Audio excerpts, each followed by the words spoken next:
So look at DC all confident after Aquaman. Let's see how much that confidence lasts when they get to Shazam, which I'm looking forward to, but you're in the same month as Avengers Endgame, arguably the biggest superhero movie and one of the biggest movies of the year to come out this year. So yeah, I have a lot of faith in Shazam, but it's going up against, and I know they're 2 weeks apart, but still, it's going to be a tough one. But anyway, so more news continues to come out of DC, and here at Comic Universe, I am going to be talking to you guys about it, and see what you guys think. So today it was announced that Batman Beyond is coming to the big screen. And not just in any way, it's coming back in an animated form. That's right, it's coming out. A new Batman Beyond animated film is coming to the big screen. And I'm not talking like a limited screening, like for the other DC animated films. No, this is a full-on theatrical release. This is a full-on theatrical release that they're doing. And yeah, now, first and foremost, this was probably inspired by Into the Spider-Verse, how much success went into the Spider-Verse. So, I am convinced that was kind of the pushing point for them, was that, oh, Into the Spider-Verse did exceptionally well, so let's cash in on that with our own Batman. Hopefully this won't be a Batverse story. Just do an animated, Batman Beyond film. Terry can hold his own movie. Trust me, DC, Terry can hold his own movie, I assure you. So yeah. So I think it's really cool that, Batman Beyond has become this iconic character, and Terry McGinnis has become an iconic character in his own right, and to get a full-on theatrical film is nothing short of amazing, Universe. I think it's a really cool idea. Now, the big question is, with this, is that, where do you take this? What kind of timeline are we looking at? Are we looking at a retelling of the origin of Terry?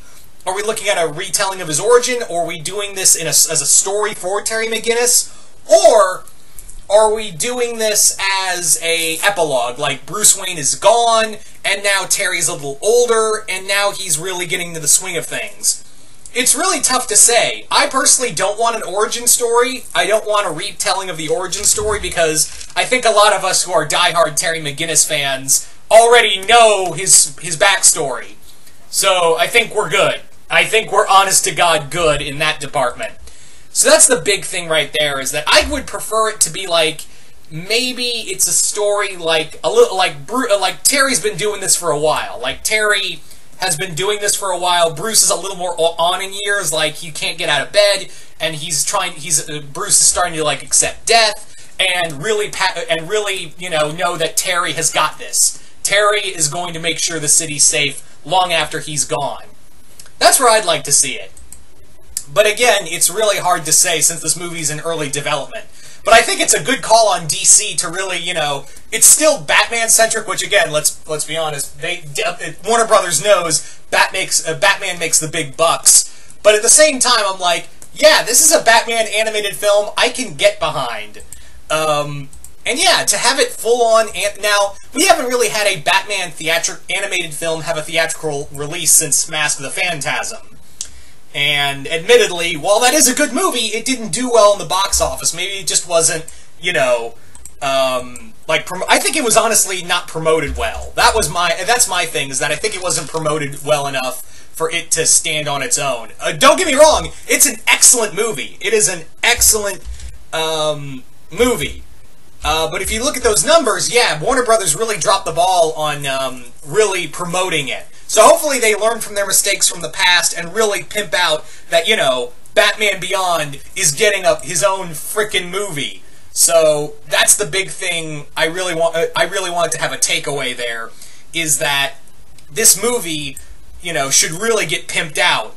Now for the cast. Let's talk about the cast real quick. The cast for a Batman Beyond film, it's no-brainer. Get Kevin Conroy, get Will Friedle, and that's it. That's all you need. That's what you need for Bruce and Terry. That's all you need. Just follow the animated film. I know Warner Brothers is going to be tempted to bring in big-name stars to voice the characters. Don't do that.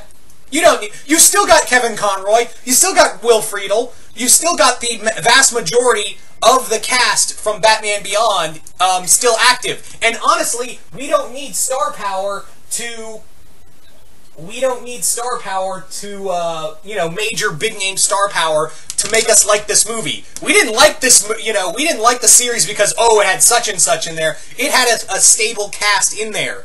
It had a straight, it already had a great cast. It didn't need, like, Leonardo DiCaprio to voice the character. Yeah. So, yeah. I don't, if you really want to have big-name stars in the movie, let them play the villains. Like, maybe have, like, I don't know, some big-name actor just play, like, a Beyond version of Scarecrow or Riddler or something like that. If you really want big-name stars in here, let them play supporting cast or villains. The main cast, you still got Cree Summer, you still got Kevin Conroy, you still got Will Friedle, you've still got, oh, what's her name? The actress who played, the voice actress who played Dana. You still got her. You've still got a, like, 80%, you've got, like, a good 90, 85% of the voice cast still living. And hell, give this to Bruce Timm and the rest of the animated crew. Just give that to them. Just, yeah, tell them, hey, we're doing hey, Batman Beyond, your baby, the thing you made. Do that. That's all. This is so easy. And you're probably wondering, well, why are you stressing so hard, DPZ? Why are you stressing so hard if this is so easy to do? Because it's so easy, and you know Warner Brothers will stick their fingers into it. You just know. I mean, we've seen that before with other DC films and other non-DC films. So forgive me if I have to really stress to Warner Brothers, even though they're not watching this. But hey, I really have to stress.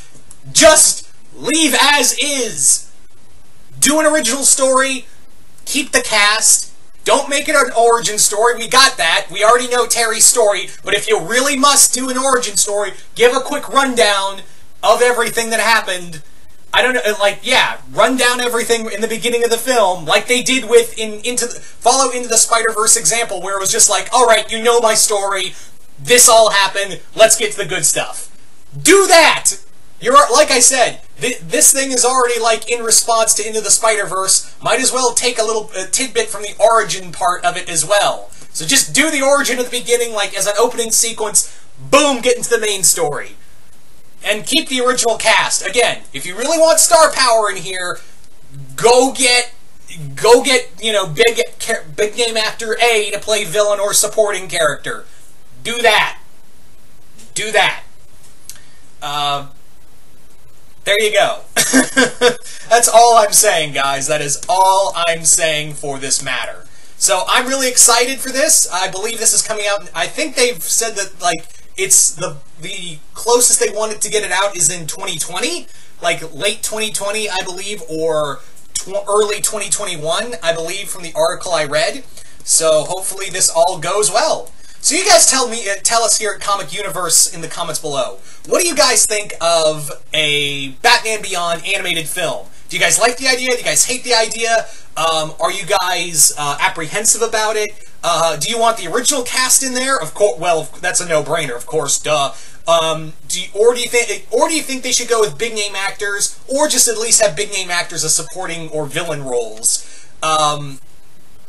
Also, what do you think? Like, what kind of story would you want for this animated film? Just comment below, let us know. Also, and as always, if you're new here, remember to Hulk smash that subscribe button and be a part of Earth's Mighty Subscribers. I'm DPZ, and on behalf of the Comic Universe, we will see you right here once more here in the Youniverse.